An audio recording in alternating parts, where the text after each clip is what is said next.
ఎక్కడ చూసినా కూడా ఇలా గ్రామాలకు కేంద్రం నిధులు ఇస్తున్నది గ్రామాలకు. కాబట్టి భారతీయ జనతా పార్టీకి ఓటేస్తేనే మా గ్రామాలు అభివృద్ధి చెందుతాయి, మాకు నిధులు వస్తాయి. వచ్చిన నిధులు న్యాయబద్ధంగా ఇలాంటి అవినీతి అక్రమాలకు ఆస్కారం లేకుండా వినియోగించుకునేటువంటి అవకాశం ఉంటుందని చెప్పి భావించిన ప్రజలు వాళ్ళ లోకల్ బాడీ ఎలక్షన్స్లో భారతీయ జనతా పార్టీకి పట్టం కట్టడానికి సిద్ధంగా ఉన్నారు. దీన్ని సర్వే ద్వారా గ్రహించిన కాంగ్రెస్ పార్టీ యూరియా విషయంలో కేంద్ర ప్రభుత్వాన్ని బదనం చేసే ప్రయత్నం చేస్తున్నది. తుమ్మల నాగేశ్వరరావు గారు చాలా మంచి మినిస్టర్, చాలా అనుభవం ఉన్న వ్యక్తి. గతంలో అనేక టీడీపీలో కానీ బీఆర్ఎస్లో కానీ కాంగ్రెస్లో కానీ మంత్రిగా చేసినటువంటి అనుభవం ఉన్న వ్యక్తి, న్యాయబద్ధంగా వివరించే వ్యక్తి. ఇలా వారిని ఎక్కడ మిస్గైడ్ చేస్తున్నారు అధికారులు మిస్గైడ్ చేస్తున్నారు. తుమ్మల నాగేశ్వరరావు గారు కేంద్ర ప్రభుత్వానికి ఇంకా యూరియా అడగడంలో ఎలాంటి తప్పు లేదు, దాన్ని మేము స్వాగతిస్తున్నాం. ఆల్రెడీ నిన్న పార్టీ ఇంటర్నల్ మీటింగ్లో రామచంద్ర గారు అధ్యక్షుడు అయిన తర్వాత కూడా రామచంద్ర గారు వెంటనే నడ్డా గారితో మాట్లాడారు.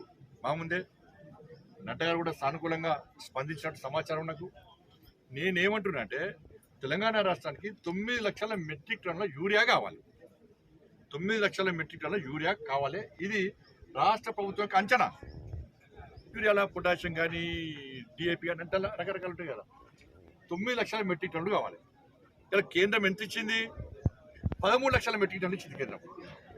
తెలంగాణ రాష్ట్రానికి 9 లక్షల మెట్రిక్ టన్నుల యూరియా అవసరం ఉంటే 13 లక్షల మెట్రిక్ టన్నుల యూరియా ఇచ్చింది. అంటే అదనంగా ఎంత ఇచ్చినట్టు? 3 లక్షల మెట్రిక్ టన్నులు అదనంగా ఇచ్చినాం మనం. మరి ఏమైంది? ఏడిపోయింది? ఏది లెక్కపత్రం ఏది? ఇంకా ఇవాళ తీసుకొస్తాం, ఇంకా ఇవ్వాల్సిందా ఏం, ఇంకా తక్కువ ఇంకా ఇస్తాం. కానీ 9 లక్షల దానికి ఇప్పటికే 13 లక్షల మెట్రిక్ టన్నులు ఇస్తే ఏమైంది అని మేము ప్రశ్నిస్తున్నాం. దీని మీద రాష్ట్ర ప్రభుత్వం వివరణ ఇవ్వాలి. ఎక్కడ ఆజమాయిషి లోపించేది? ఈ యూరియా ఎటు పోయింది? అసలు ప్రజలు ఎందుకు ఇబ్బంది పడే పరిస్థితి వచ్చింది?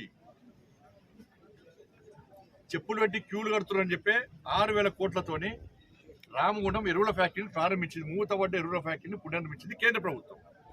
ఇంకా సమస్యలు వస్తున్నాయంటే ఇది మంచి పద్ధతి కాదు.